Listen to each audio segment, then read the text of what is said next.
First Circuit Court of Appeals, Coangut County, State of Iowa, is now in session. The Honorable Agnes Lynn presiding. Spectators will please be seated. Today we hear a class action suit. The inhabitants of Dachau, Buchenwald, Auschwitz, My Lai, and the citizens of Hiroshima, Dresden, Nagasaki, and Phnom Penh, and all other victims of cruelty and injustice, including the plaintiffs in today's hearing. And they are Mr. Gary Schneider, Dr. Sally Carlin, and Mr. Donald Quinlan versus... Will the defendant please rise and identify himself? I'm called by many names, Your Honor. Allah, Brahman, Yahweh, Elohim, Lord, the Great Spirit. May we call you God for short? That will be fine. Order. You may be seated while I read the charges. The above-named defendant, God, is charged with cruel and inhuman behavior, with hypocrisy and deceit, with preaching love while practicing hate, with promulgating an ideal of justice while flagrantly violating it at every turn, with claiming to be the friend and benefactor of humanity while consistently making war upon it, and sadistically taking pleasure in the pain and suffering of said humanity. How does the defendant plead? My client pleads not guilty, Your Honor. Order. Order. Order. The issues before this court are very serious ones, and I'm sure that the jury will give it its full and undivided attention. Conviction, as you know, carries with it the death penalty. Prosecution may proceed. I agree with Your Honor. This is a matter of great importance. Put simply, the issue is this.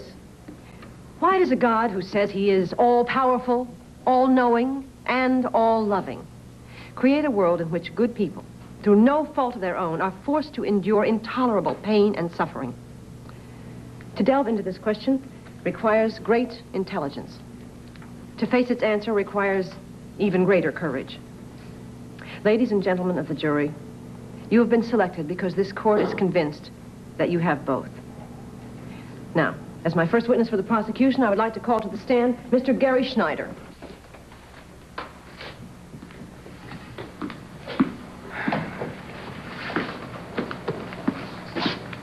You swear to tell the truth, the whole truth, and nothing but the truth, so help you God? I do. Gary, would you classify yourself as a happy or an unhappy person?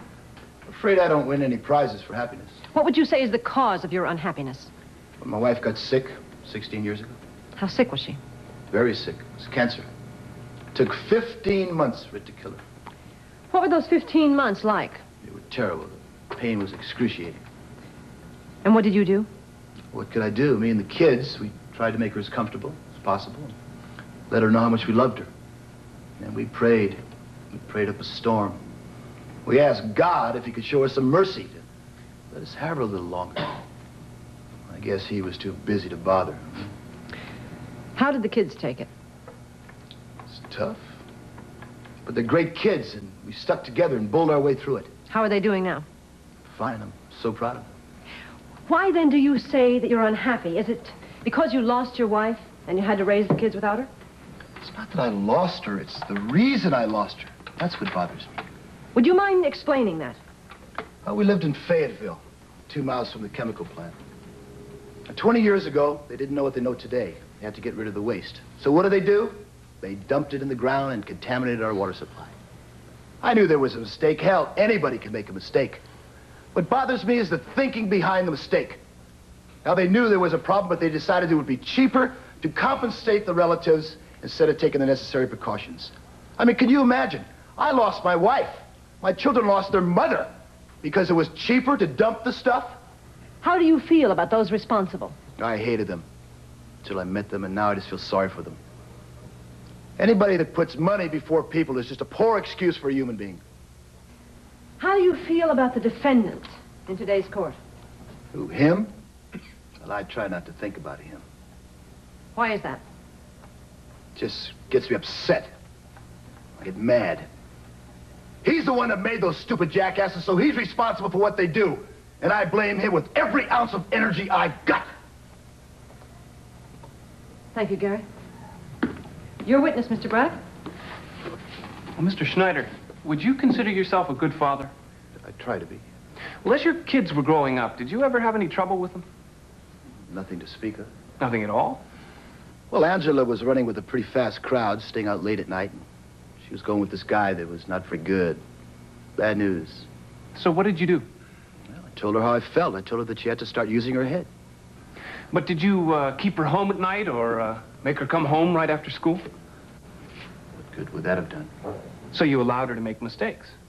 Yes. Was that difficult? Yes, very. Why did you do it? Because I'm her father. I'm not a policeman. I love her. I had to give her space. Did it work? Sure did.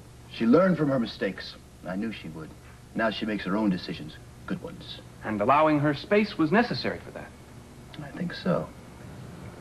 Well, Mr. Schneider, I'd like to compliment you. I think you are a good father, a loving one. Your children have matured into responsible human beings.